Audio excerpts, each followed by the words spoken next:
Hello my friends, Gene from Regular Guy Mountain Biking. Thanks so much for tuning in. Well, we're back to work on the old Diamondback.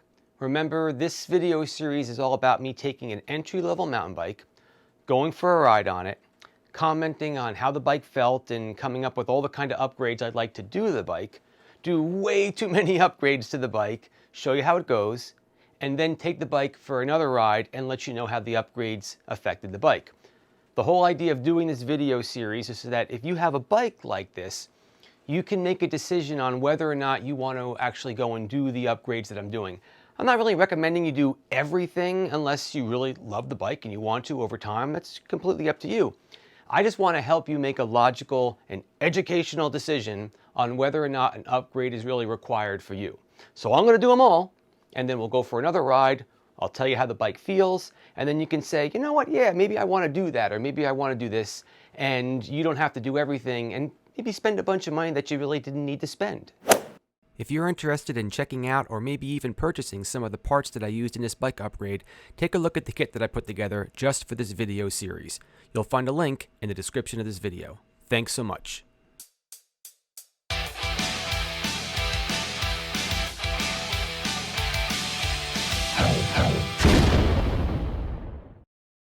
In this video's upgrade, we're going to replace the handlebars and we're going to replace the brake levers. If you remember during the ride, and I'll put a link over my head over here and a link at the end to the playlist, when I went for the initial ride, I was commenting that the handlebars that came on the bike were just a little too narrow for me. Okay, so let's start talking about the controls. First of all, the handlebars in this bike are not very wide, okay? So that's something that I've grown to become accustomed to, wider handlebars. So I don't feel like I can really control the steering as much as I can with the wider bars on my other bikes. I've been getting used to wider handlebars. Whether I want them to be this wide or not, I'll get to decide as I start riding, but I definitely like them wider than what's stock on the bike.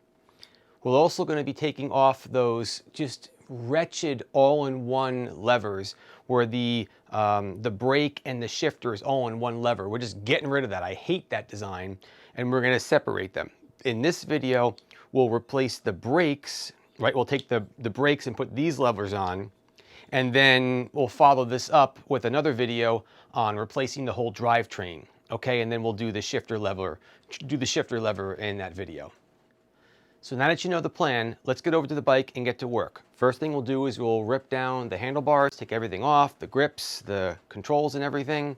We'll add on the new handlebars, and then we'll switch the brake levers over. So let's get to work.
All right, my friends, that's going to do it for this upgrade.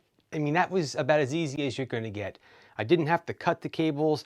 I didn't have to even take the cables out of the housing or anything like that. It really was pretty easy. Couple takeaways. When you're using mechanical brakes, you don't have to worry about squeezing the brake lever without the wheel, or more importantly, some kind of spacer in between the brake pads at the caliper end, because it's mechanical, all right? It's a spring that's moving it in and out. So if you're watching this video and you're sitting there thinking, oh, Gene pushed in the lever, that's hydraulic. Hydraulic brakes, totally right. I would have screwed everything up. I would have had to go in there and push the pistons back in, and it would have been a pain in the neck. These are mechanical, so this is a very easy upgrade. It's actually kind of hard to screw it up. Didn't have to cut the cables, didn't have to remove the cables, didn't have to worry about screwing up the brake pads. Piece of cake. I'm stopping here in this video and not doing anything more with the rear brakes, because the next video is going to be me replacing the entire drivetrain. I'll be putting on a box drivetrain. Pretty excited about that. So the next video, yeah, we completely rip off all the connectors, the controls, get rid of them. The drivetrain, the bottom bracket, everything comes off, and we do a complete drivetrain overhaul. So I'm looking forward to that one. I hope you are as well. Remember to check the links so that you can watch the rest of the series. Keep the party on the pedals, my friends. Thanks so much for watching, and I'll catch you in the next one. Bye-bye.